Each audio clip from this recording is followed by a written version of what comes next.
Welcome है सभी दोस्तों का। आज फिर मिलते हैं एक और नए वीडियो के साथ। आइए सुनते हैं कृष्ण की जन्म कथा। जब भगवान कृष्ण के जन्म का समय निकट आया तो आकाश में रोहिणी नक्षत्र उभर आया और चमकने लगा। यह सितारा केवल शुभ अवसरों पर ही चमकता है। सारे ग्रह और नक्षत्र अनुकूल हो गए। नदियाँ शांत होकर ठहर गई। दिव्य संगीत की लहरें पर अप्सराएं और देवता नाचने लगे। देवकी सूरज की तरह जगमगा रही थी क्योंकि उनके गर्भ से भगवान विष्णु जन्म लेने वाले थे। उनकी आभा को देवकी सह नहीं पा रही थी। जो ही अष्टमी की आधी रात को भगवान कृष्ण का जन्म हुआ तो ही आकाश में पुष्पों की वर्षा होने लगी। पृथ्वी भगवान के जन्म का समाचार सुनकर झूम उठी। वासुदेव अपनी 8वीं संतान को देखकर मंत्रमुग्ध हो उठे, जो दिव्य प्रभु का अवतार थी। भगवान कृष्ण का जन्म होते ही वासुदेव सचेत हो गए। तभी प्रभु की कृपा से कारागार के दरवाजे अपने आप खुल गए और सारे दरबार गहरी नींद में सो गए। वासुदेव एक भी क्षण गंवाए बिना अपने पुत्र कृष्ण को लेकर गोकुल रवाना हो गए। देवकी ने पति से आग्रह किया कि कृष्ण को लेकर आप यहाँ से जाइए। मुझे जल्दी से प्रभु के अवतार को सुरक्षित जगह पर पहुँचा देना चाहिए। तुम ठीक कहती हो देवकी। दुष्ट कंस को पता नहीं चलना चाहिए कि हमारे पुत्र का जन्म हो चुका है, वरना वह उसे मार डालेगा। भारत की 7 प्राचीन और पवित्र नगरियों में से एक है मथुरा। मथुरा में भगवान कृष्ण का जन्म हुआ था।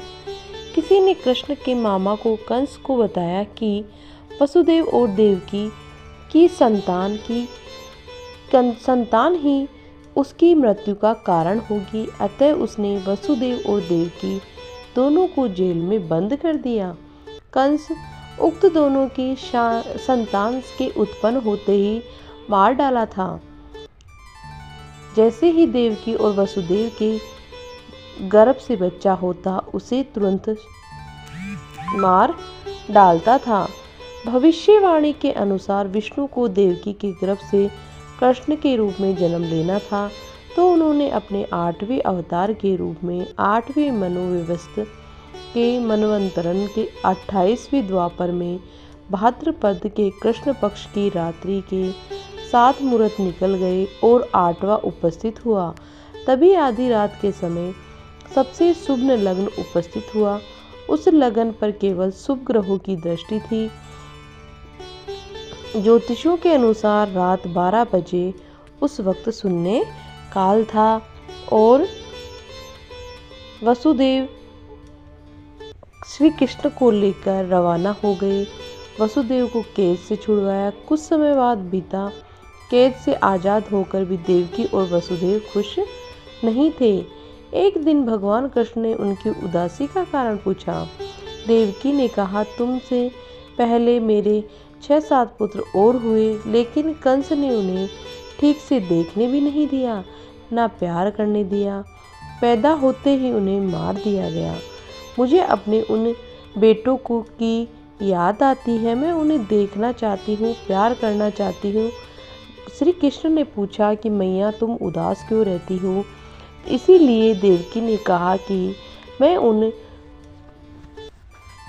पुत्रों से मिलना चाहती हूँ जिसको कंस ने मार दिया। ये असंभव सा काम था। सारे भाई मारे जा चुके थे, लेकिन भगवान कृष्ण ने माता पिता की इच्छा का मान रखा।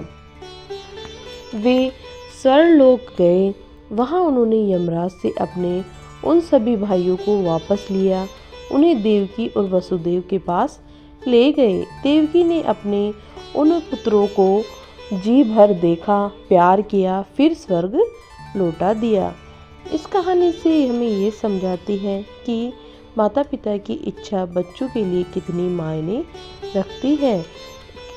उनकी कोई इच्छा असंभव नहीं होती, क्योंकि माता पिता अपने बच्चों से वो ही चाहते हैं जो वो कर पाने में सक्षम होते हैं। हमें बस सच्चे मन से प्रयास करने की ज़रूरत होती है। धन्यवाद।